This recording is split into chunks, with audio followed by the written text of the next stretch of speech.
Hey world, it's being willing to come back to another video.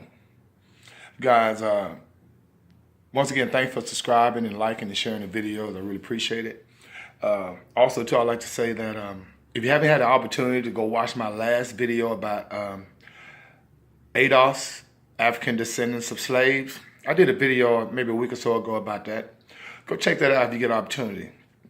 And I wanted to preface that because the story I'm going to talk about today is the reason why I'm not an advocate of ADOS, and the reason why, I knew they was going to do this.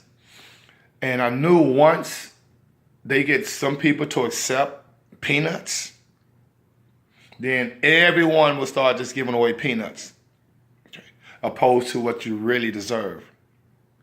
This whole reparatory issue is something that, if it's not on a national platform where we all are being informed, it's not genuine. Okay? Right now, guys, Georgetown University, and if you're my age or a little younger, you remember the Georgetown Hoyas, and this is the irony of the whole story. Georgetown Hoyas, Big John Thompson, one of the greatest basketball college coaches ever, won national championships in college basketball at Georgetown, was known as a firm coach, was known as a fair coach, was known as a father figure coach. Guys like Patrick Ewing, Dikembe Mutombo, Alonzo Mourning. I mean, Georgetown was known for producing, the first, dynasty of big men, 7-footers coming out of Georgetown. They was doing it and you got to realize at a university that was predominantly white, predominantly Caucasian. I mean, basically, those guys were the only ones on campus, really. Now, you do the research, there was a small percentage of melanated people at Georgetown in the 80s. And so when I came across the wire on this story, when I came across this story on the wire, I just thought it was really kind of crazy. Georgetown and the students of Georgetown, well, actually, I should say Georgetown in totality, the students voted to have Georgetown start paying reparations. And these reparations, of course, are coming in the form of higher tuition rates. Yes. Georgetown said in order for them to come to terms, because remember back in 2016, Georgetown apologized for slavery because Georgetown at the time was, I guess somebody did the research and found out that Georgetown had sold 272 slaves back in the day for and today's money would be worth 3.3 million, something like that. In order to keep their school open, they had to sell slaves. And so now, in order to repair what happened, they decided to go ahead and give reparations in the form of tuition hikes. So to commemorate the 272 slaves that were sold to keep Georgetown open, they're going to increase tuition by $27.20. The constant reminder of the number of slaves. You understand? That is such psychological bull. It's unbelievable. And for us to agree to this lets me know, guys, I'm telling you, a lot of times, they just in blackface.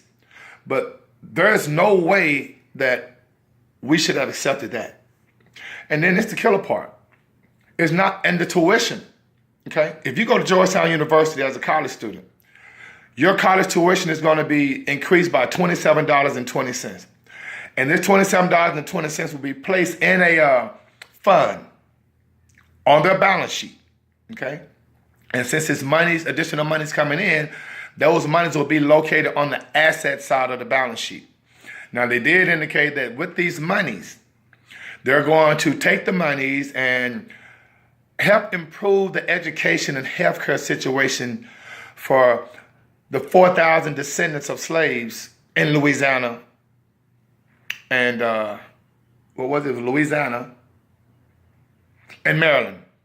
Louisiana and Maryland has 4,000 descendants of slaves that were actually slaves at Georgetown.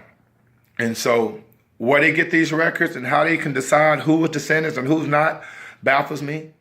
I mean, if that's the case, then where my money and who's the descendants? Where, you know what I mean? It's such a slap in the face. It's unbelievable. And then you got Al Sharpton co-signing for it, like this is some big, huge accomplishment. When the monies that they're going to be raising is coming from the kids, the university don't even have to pay it. And so foreign students that come over here, you guys are going to pay $27.20 more. Okay?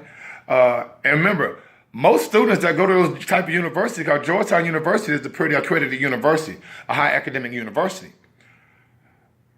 Then a lot of those kids going to college on loans.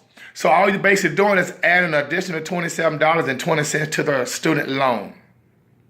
And the millions and millions and hundreds of millions of dollars that the university makes every year is untouched. And so who's zooming who? All right? Guys, do your research. I just thought that was really funny. And so for all you ADOS people, you can get your reparations by going to Georgetown and paying an extra $27.20 to commemorate or to show reparatory action for the 272 slaves that were sold. In current day, it would be like over $3 million so that Georgetown can exist. Now go back and do your research. The millions of dollars that the young melanated brothers that played for Georgetown basketball in the 80s, it was a dynasty. Nike shoes sponsored Georgetown. Where's the money? And there wasn't one Caucasian basketball player on the team for years at Georgetown University. And now Georgetown University said they're going to pay reparations, $27.20. Wow. Okay? So guys, make sure you like, share, and subscribe to the videos. Definitely share this video. And like I say, I really appreciate your thumbs up and your thumbs down. Just love the love. And guys, in the meantime, between time, may the Most High in Saudi bring you joy and being with us out of 5,000.